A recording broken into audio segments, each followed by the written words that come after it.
ಆತ್ಮೀಯ ಮತದಾರ ಬಂಧುಗಳೇ, ಈ ಬಂಜಾರ ಬಂಧು ಚಾನಲ್ಗೆ ತಮಗೆಲ್ರಿಗೂ ಸುಸ್ವಾಗತ. ನಾನು ನಿಮ್ಮ ರಮೇಶ್ ಚವಾಣ್. ಇವತ್ತಿನ ವಿಚಾರ ಏನಪ್ಪ ಅಂತ ಹೇಳಿದ್ರೆ, ಮತದಾನದ ಬಗ್ಗೆ ಮಹತ್ವವನ್ನು ಸಾರ್ತಕ್ಕಂಥ ವಿಚಾರ. ಮತದಾನ ನಮ್ಮೆಲ್ಲರ ಹಕ್ಕು ಮತ್ತು ಕರ್ತವ್ಯ ಕೂಡ. ಆತ್ಮೀಯ ಮತದಾರ ಬಾಂಧವರೇ, ತಮ್ಮಲ್ಲಿ ಒಂದು ಸವಿನಯ ಪ್ರಾರ್ಥನೆ ಏನು ಅಂತ ಹೇಳಿದ್ರೆ,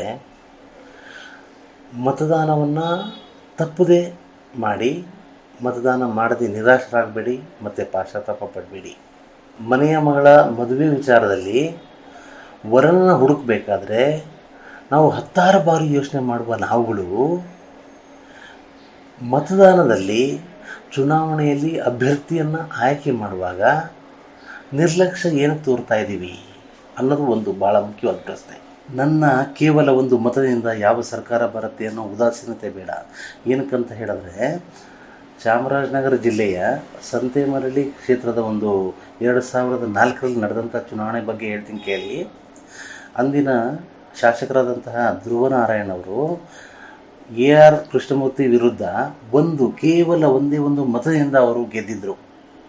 ಅದಕ್ಕೋಸ್ಕರ ತಾವು ದಯವಿಟ್ಟು ಉದಾಸೀನತೆಯನ್ನು ಮಾಡಬಾರ್ದು. ನಿಮ್ಮ ಒಂದು ಓಟು ಬಹಳ ಮುಖ್ಯ ಅಂತ ಹೇಳಲಿಕ್ಕೆ ನಾನು ಹೇಳ್ತಾ ಇದ್ದೇನೆ.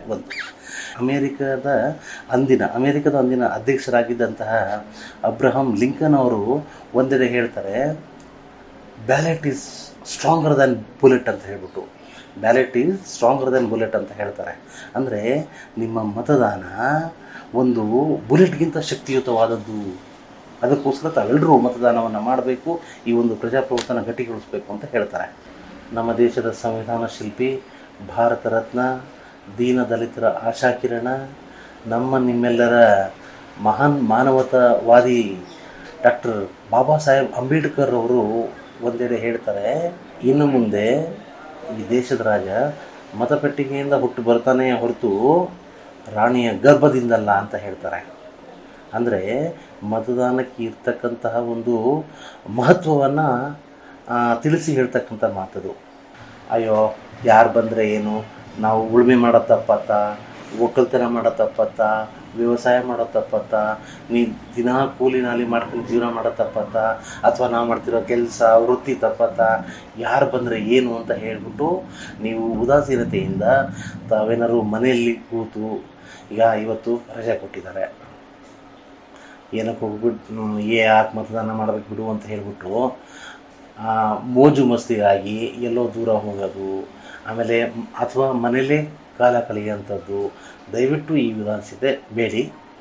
ದಯವಿಟ್ಟು ಹೋಗ್ಬಿಟ್ಟು ಮತದಾನ ಮಾಡಿ. ಅಲ್ಲದೆ ಹೋದರೆ ಪ್ರಾಯಶಃ ನೀವು ಮತದಾನ ಮಾಡದಿದ್ರೆ ಏನಾಗತ್ತೆ ಅಂತ ಹೇಳಿದ್ರೆ, ಈಗ ನಿಮಗೆ ಬೇಡವಾದಂತಹ ಅಭ್ಯರ್ಥಿ ಆಯ್ಕೆಯಾಗಿ ಬರಲಿಕ್ಕೆ ನೀವು ಕಾರಣರಾಗ್ಬಿಡ್ತೀರ.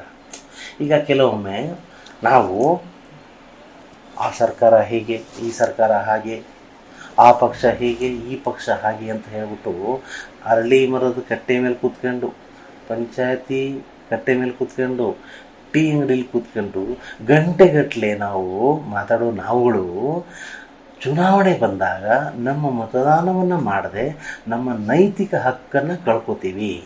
ಚುನಾವಣೆಯಲ್ಲಿ ಭಾಗವಹಿಸದೆ ತಮ್ಮ ಅತ್ಯಮೂಲ್ಯವಾದ ಮತವನ್ನು ಚಲಾವಣೆ ಮಾಡದೆ ಇದ್ದರೆ ನೀವು ಸರ್ಕಾರವನ್ನು ಅಥವಾ ಅಭ್ಯರ್ಥಿಯನ್ನು ಟೀಕೆ ಮಾಡೋ ಯಾವುದೇ ನೈತಿಕ ಹಕ್ಕಿರೋದಿಲ್ಲ, ಅಧಿಕಾರ ಇರೋದಿಲ್ಲ. ಆ ನೈತಿಕ ಹಕ್ಕನ್ನು ನೀವು ಕಳ್ಕೊತೀರಿ. ಅದರಿಂದ ದಯವಿಟ್ಟು ನೀವು ಮತದಾನ ಮಾಡಿ ಅಂತ ಹೇಳ್ಬಿಟ್ಟು, ನಿಮಗೆ ಚುನಾವಣೆಯಲ್ಲಿ ಈ ಪಕ್ಷ ಸರಿ ಇಲ್ಲ, ಆ ಪಕ್ಷ ಸರಿ ಇಲ್ಲ, ಈ ಅಭ್ಯರ್ಥಿ ಸರಿ ಇಲ್ಲ, ಆ ಅಭ್ಯರ್ಥಿ ಸರಿ ಇಲ್ಲ ಅಂತ ನಿಮಗೇನಾದ್ರು ಮನಸ್ಸಿಗೆ ಬಂದರೆ ಅಲ್ಲೊಂದು ಆಪ್ಷನ್ ಇದೆ, ನೋಟ ಅಂತ ಹೇಳ್ಬಿಟ್ಟು. ಮೇಲಿನ ಯಾವ ಅಭ್ಯರ್ಥಿಗಳೂ ನಮಗೆ ಇಷ್ಟ ಇಲ್ಲ, ಇವರೆಲ್ಲ ನಾಲಾಯಕು, ಅಸಮರ್ಥರು, ವೇಸ್ಟು ಅಂತ ನಿಮಗೇನಾದ್ರು ತಿಳಿದ್ರೆ ನೀವು ನೋಟನ್ನು ಹೊತ್ಬಿಟ್ಟು ಬರಬಹುದು. ಅಂದರೆ ಯಾವುದೇ ಕಾರಣಕ್ಕೂ ನೀವು ಮತದಾನ ಮಾಡದೇ ಇರಬೇಡಿ ಅಂತ ಹೇಳ್ಬಿಟ್ಟು ತಮ್ಮಲ್ಲಿ ಒಂದು ಸವಿನಯ ಪ್ರಾರ್ಥನೆಯನ್ನು ಮಾಡ್ಕೋತಾ ಇದ್ದೀವಿ. ಆಮೇಲೆ ನಿಮ್ಮ ಒಂದು ಕೂಗು ಕೇಂದ್ರ ಮತ್ತು ರಾಜ್ಯ ಸರ್ಕಾರಗಳಿಗೆ ಕೇಳಿಸ್ಬೇಕು ಅಂದರೆ ಈ ಮತದಾನದ ಮೂಲಕ ಈ ಸರ್ಕಾರವನ್ನು ಕಿವಿ ಹಿಂಡ ಕೆಲಸ ಮಾಡಬೇಕಾಗತ್ತೆ. ನಿಮ್ಮ ಮೂಲಭೂತ ಹಕ್ಕಿಗಾಗಿ ಹಠ ಹಿಡಿದು ಕೇಳೋ ನೀವು ಮತದಾನ ಮಾಡುವಲ್ಲಿ ನೀವು ನಿರ್ಲಕ್ಷ್ಯವನ್ನು ಹೇಗೆ ತೋರಿಸ್ತಾ ಇದ್ದೀರಿ ಅಂತ ನಾನು ನಿಮ್ಮನ್ನು ಕೇಳ್ತಾ ಇದ್ದೇನೆ. ಧನ್ಯವಾದಗಳು. ನಾನು ಇಷ್ಟೊತ್ತು ನಿಮಗೆ ಈ ಮತದಾನದ ಬಗ್ಗೆ ಮತದಾನದ ಮಹತ್ವವನ್ನು ಕುರಿತು ತಮಗೆ ಇಷ್ಟೊತ್ತು ಹೇಳಿದ್ದೀನಿ.